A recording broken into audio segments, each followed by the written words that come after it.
I'm suffering. I'm suffering. Oh, hey,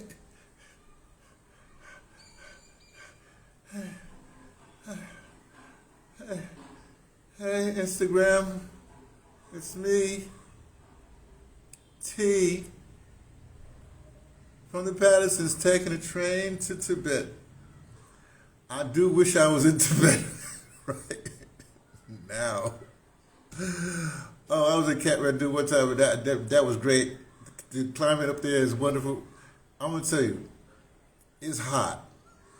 I know I usually live in Africa, but it's never, Africa's hot. But this is Indian hot because I'm in the southern India right now. It's hot. Let me can I just talk a little black English to you? You know, black English to you. I'll translate too. I ain't even gonna lie. Man, when somebody says I ain't even gonna lie, that means this is beyond the truth. I said, well, brother, put this scarf back on, man. You look deep. I look pretty well. I like the way I look. Like that. Let me. Okay, look. This is Saturday. Whatever comes to my mind. Oh man, no, I'm leaving this off. I'm sorry. Look.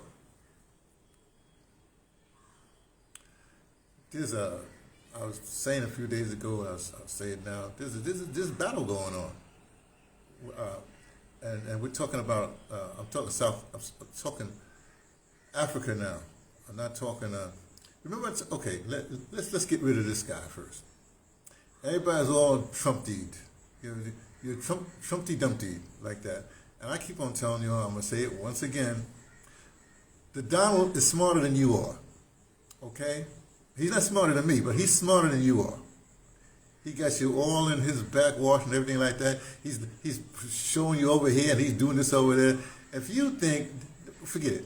You're going to figure it out. Don't worry about it. In a few days or in a few weeks, you'll figure it out. I'm more interested in what's happening in Africa, the Sahel. There's a battle going on. The battle lines are clearly being drawn, right? And I guess this actually has something to do with the Donald too, right? Because, let me go back to Donald just for a second. Remember, his peoples. What's his peoples? What did you go with? I told you he's mentored or whatever by Roy Cohen. You know what that's about, right? He grew up with the mafia, tutoring him or whatever have you. He grew up in the New York real estate, Queens to be exact, which is like Queens. And you see all that stuff, right? So he went to one of those nice schools, whatever school he went to, right? And here's the kicker. Forget all that background. Remember this. I want you to just focus on this. If you own, hey, let him talk. Let him talk. Hey, what's up? If you focus on this, just hear me out with this. In the old days, what did the rich people do? They went to the golf course. Why? Because they have space, nobody can see what you're doing, right? They're talking to other people of their circumstance. I'm going to say it that way. I don't like to say class. Circumstance, right? And they're making all kinds of deals on the course. As they're hitting the ball, running after the ball, whatever they're doing, hitting their little white ball, they're following the white ball, okay? Now, then what happens when you have casinos, right? I'm not talking about a time when organized crime. Well, even then you had casinos. What's a casino? Rich people want to, with all kinds of proclivities and whatever. Now, if the Donald, one more thing. Remember when the UN, the UN was first, they had some meeting in San Francisco. They had, I'm sorry, this is funny to me. They had a meeting in San Francisco. Because it was they just forming up the UN, what was going to happen, whatever have you. And what did they do? I guess the CIA wasn't formed yet, but they were practicing, right? They bugged the hotel, so they knew what all the delegates was going to say. I'm sorry, you can't make this stuff up. My point is this: if you have access to casinos, or your own casinos, and your own golf courses, your peoples are your peoples. That's the peoples you bidding for. Okay, now that you got that straight, let me leave that alone. I'm not talking about that right now. Right now, we have a thing going on in the Sahel. Now they already tried to. They're trying to see what they do is they focus on one person. They figure, oh, we got to get a head to cut. You know how they cut. They used to put the head on the spike or whatever. We got to get the head. We cut off the head and it's a snake and all that stuff, right? And so they identified and the captain, Captain Ibrahim Traore, my commander, Commander Ibrahim, my commander in chief, right? My current commander in chief, right? They identified him, right? And they do little slick things like they'll send somebody like what's that guy, the Langley guy. They send the Langley to talk to the old men and to cover their bases in the station. Say, hey, he says, oh yeah, that's terrible. I'm telling you, we got to get out to our troops to handle it, right? So you have that happening, right? But forget that. Then you have, see, they always do that because the United States has a relationship. You can call the French the poodles if you want to, but they've always been under there. They've always got the back of the U.S., right? Remember, the uranium that was used for Hiroshima and Nagasaki, for the bombs, right? It came from the DRC, who was controlled by France. So France got the uranium and gave it to the United States to make the bomb, okay? You got the relationship, they go back that far, right? And then forget all that stuff. My point is right now, so now the French, they with the little bit of money they got left, because, the Sahel people, they've been kicking, a lot of people, they've been kicking, you ain't getting no more stuff from us, you ain't getting the gold or something, no, it's going to be ours, right? They taking a little bit that they got left, and they invested it in the same jihadists, the Arabs, the Arabs that used to cut off black people's balls, you know what I mean? Because they whatever, those kind, that enslaved black people, those Arabs. I'm not talking about the Muslims that are praying and doing whatever they have, whatever Muslims are supposed to do. I'm talking about the other ones that give the Arabs a bad name, but the ones that are praying are allowing the ones that give the bad name to give the bad name. That guy boasting out that keeps on talking about, oh yeah, but in the Muslim culture, and this is dark, and the United States is this. I mean, talk to your people first.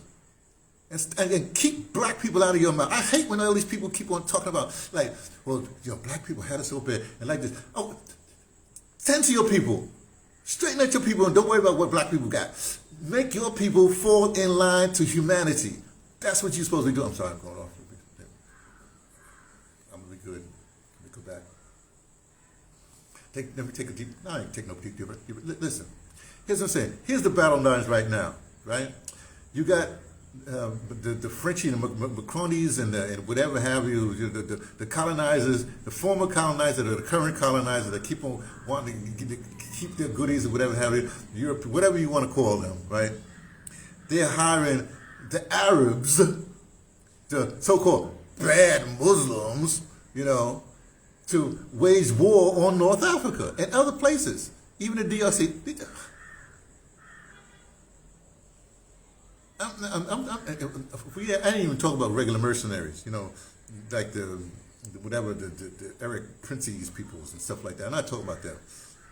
The jihadists. I'm a jihadist. Well, go jihad your own country. Go jihad the French who hiring you. They're gonna run out of money. I'm telling you that. But here's the battle lines. So you got the money people, like the mercenaries. We're going to attack that little town and that little village, whatever have you. Hey, the Kennebec people, hey, yo, the land, the upright people, they said, okay, we see the light, we know what we're going to do. Even the old men, people that look like me, they guarding the wells. Everybody. You got little kids got wooden rifles. Hey, you come to my village, you gotta bring some to get some, right? So that's happening. At the same time, other people around the world saying, "Oh, we see they don't want this to be. They don't want no success here." So they said they're little anxious. Somebody said, "Oh no, they need democracy in that thing. You need duly elected. We don't care what the people say. The people are saying we want this, but no, we want democracy." Democracy. They said some sort of parliament. We want democracy. A parliament. Think of the name parliament. Where'd you get that name from, you idiot? I'm talking about some of these tin pot, whatever. I don't know, whatever. These countries, these people and there's Nigerian people and whatever, I shouldn't say Nigerian like that, but they're always a problem, right? Okay, here's the problem. So you had to have, but then people all over the world, the internet's involved. Now you got the battle lines are drawn. You got the people that are for humanity, they want success, they see that success is happening. They're doing they're doing what they're supposed to do. The poets are poeting, the musicians are musicianing about what's happening, right? The artists are arting, right? You see? The hackers are hacking. The podcasters or people, are they podcasting about the truth?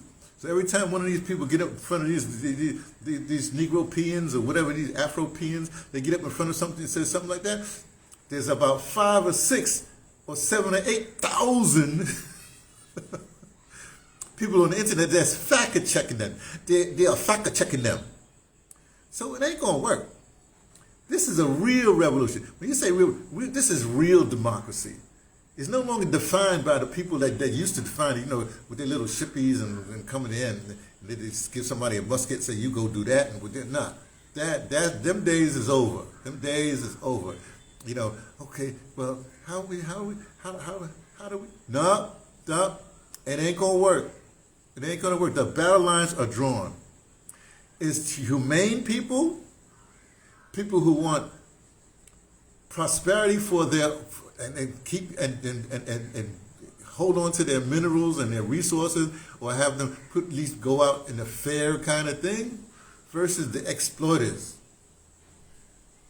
the colonizers, the people who living in the past. They think they can still do what they done did before World War whatever, up through the he. And I guess they think that the arms people are gonna and these burnt out, these old politicians think they still control things, all that stuff. People trying to then some young person, let me do it. Okay, let me leave. Okay, I'm gonna stop. You heard the rant. Let me give you a secret. Let me tell you what's going on. Here's the thing. Let me tell you a little bit about, not myself, but a philosophy I have. See, as you may or not know, that's my, I should cut this, but I have to wait till I get to New York so my barber can be surprised that, I got work to do. Okay, let me get back to the point. Here's the thing. I have this thing, and I've had this thing all my life. I'm a good teacher, but I'm an incredible educator. It's the difference, okay? I could do tutoring, but I don't, one-on-one, I'm not really good at that. Teaching, I'm all right, but educating, I'm really good. What's the secret? Here's the secret. The reason why I call myself brother is because you don't learn from your teachers and your preachers and your parents. You learn most from your sibling. So if I'm your brother, you're more likely to be receptive to what I'm saying, okay? Let's hold that thought for a second. I learned a long time ago. I've been teaching since I was 9 years old. I mean, officially. Before then, I was tutoring. Cadet Corps, I don't want to explain it right now. But literally, I've been teaching since I was 9 years old. I've been educating since that, right? And what happens is the generation, you can basically talk to a generation removed from you. So say, for instance, you're 20. It's easy for you to talk to an 18-year-old or a 15-year-old or even a 13-year-old. Okay? Say, for instance, you're 30. Okay, now it's easy for you to talk to a 20-year-old, but maybe not so much a 13-year-old, right? Say, for instance, you're 40. You can still talk to maybe somebody just getting out their teens, you know what I mean? Say the 20-year-old, right? 20 up to 40, right? If you're 50 years old, then you can relate maybe to somebody like 30s. Usually a 20-year gap, but then after that, it gets sort of kind of shaky. So, Commander Ibrahim, he can talk and relate to people who who can make a difference. He can talk to the 20-year-olds, the 15-year-olds. He can, and because of his stature and the celebrity, he can talk to the 8-year-olds, for that matter. He can get out there and play football, soccer to a lot of us, right? And relate. I dare you to get one of them 70-year-olds out there trying to play soccer, you know? So my point is this. They ain't going to win because and the reason why they're going after the young man is because or the younger looking man is because, well, he the one that can motivate the most masses, right? I mean, it helps that he's good looking, but that's neither. Well, just saying, because we're starstruck and we're identity politics and all the rest of that stuff, right? So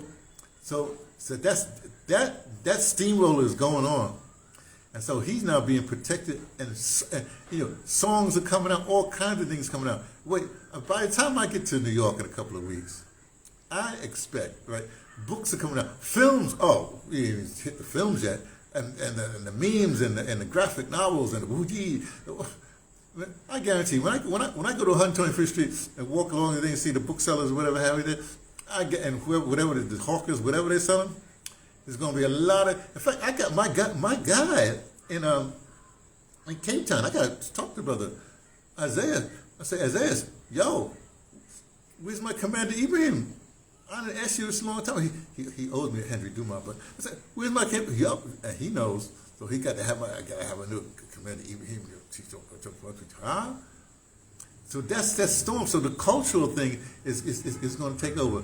I'm sorry, but stick a fork in these ne'er do wells, these Afropeans, these Negropeans, these lackeys for the colonizer. Stick a fork in them. They are done.